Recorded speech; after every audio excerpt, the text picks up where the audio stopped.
Ooh, that's an expensive but cool thing I could buy. No, I shouldn't.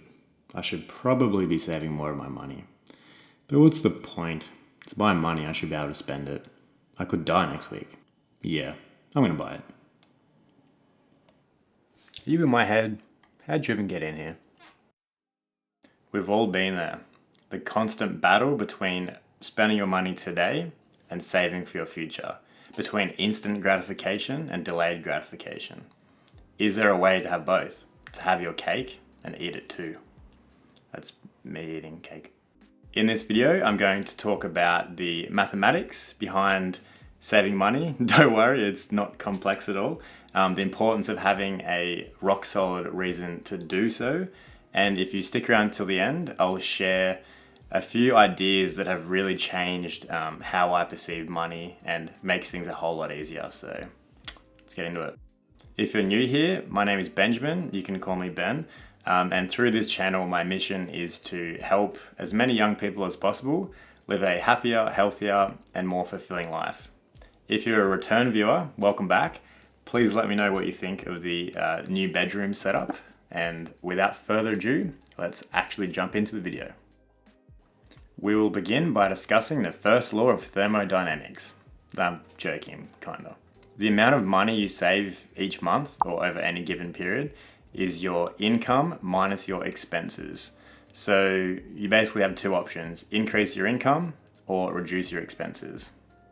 There is also a third option, not very well known, and that is to smash that like button. Should have seen it coming. So to save money, you need to earn more than you spend. Simple, right? Well, yes, it is simple, but like many things in life, simple does not equal easy. In today's world, we have the whole world at our fingertips in terms of things like Uber Eats, online shopping. It's so easy to spend money in today's world. So that's why you really need to sit down, watch a video such as this, and assess your life. Well, assess your spending, which is a big part of your life. Since you clicked on this video and you're still watching, I'm going to assume that you are quite motivated and you do want to start saving more money. You probably have some vague reason for that, and you already have some sense of why. But hopefully, after this video, you'll be able to get a bit more clearer on that why, and that will help you. It is so much easier to reduce your spending when you have a strong why and a strong reason to do so. This concept applies to basically everything in life, but it's often overlooked and not thought about in our day-to-day. The bigger the reason, the easier it is going to be to resist the temptation of today's consumeristic world.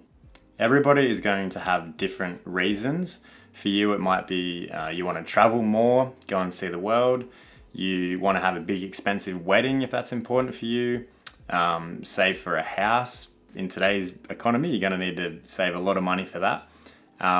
It could be any of those things. For me, it's pretty much all of those, plus the overarching desire for freedom, if I put it simply. I will definitely be making videos on this in the future, but around 5 years ago, I came across a concept known as FIRE, which is Financial Independence, Retire Early. Pretty cool acronym. Since discovering it, I have changed my mind over the years, my views on it, and my views are a bit more nuanced now as I've grown and done some self-reflection, I suppose. But essentially, it is when you invest a bunch of money and you reach FIRE when your passive income or the money you earn from those investments are enough to cover your living expenses. So you no longer have to work.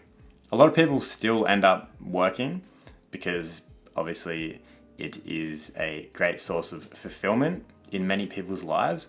But work becomes optional, which doesn't that sound fantastic? There is a lot to unpack on that topic, but just being aware that that is even an option has allowed me personally to be much more mindful about how I spend my money. Now, time for a software update for that noggin of yours that will naturally reduce your spending on things that aren't worth it and make you clearer around yeah, your spending being in line with your values. Money equals your life energy. There is a lot to unpack in that simple statement. I will preface this conversation by saying the ideas are from this book here, Your Money or Your Life, which is one of the first books that talked about the whole FIRE concept. So if it sounds interesting to you, I would highly recommend reading this book. At first, this idea may seem rather trivial or simple, but it has had a massive impact on my life and hopefully yours too. The concept is around how we value money. Most of us go to work for around 40 hours a week in exchange for money. Money doesn't really have any intrinsic value attached to it, but since we go to work for so many hours of the week to obtain it, we can essentially say that money represents this time and energy, which we can call our life energy. Our life energy does have intrinsic value. It is arguably the most precious resource that any of us have. It is tangible and finite. It's irretrievable. Once you spend it, you cannot get it back. And how we do spend it will dictate the meaning and purpose and fulfillment that we get out of our lives. So it's pretty important stuff. If our money is equal to our life energy, you can see how that should hopefully affect and have an impact on what you spend it on. One of the exercises I found really useful in this book was to actually look at your expenses through this lens of your money being equal to your life energy. She gets you to calculate your hourly rate, not the hourly rate that's on your pay slip, but one that factors in hours of commuting, the amount of money you spend on uniforms and that type of thing, to essentially arrive at a value of how many dollars you receive for every hour of life energy spent.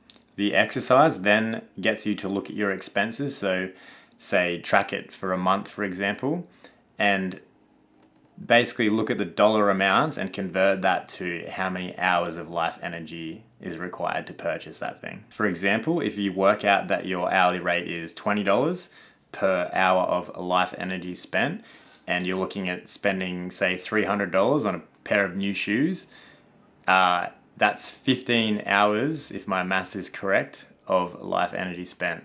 So she then asks 3 questions. So I'll share 2 of the interesting ones with you now.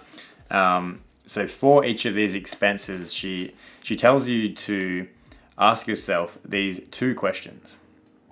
Number 1, did I receive fulfillment, satisfaction, and value in proportion to the life energy spent?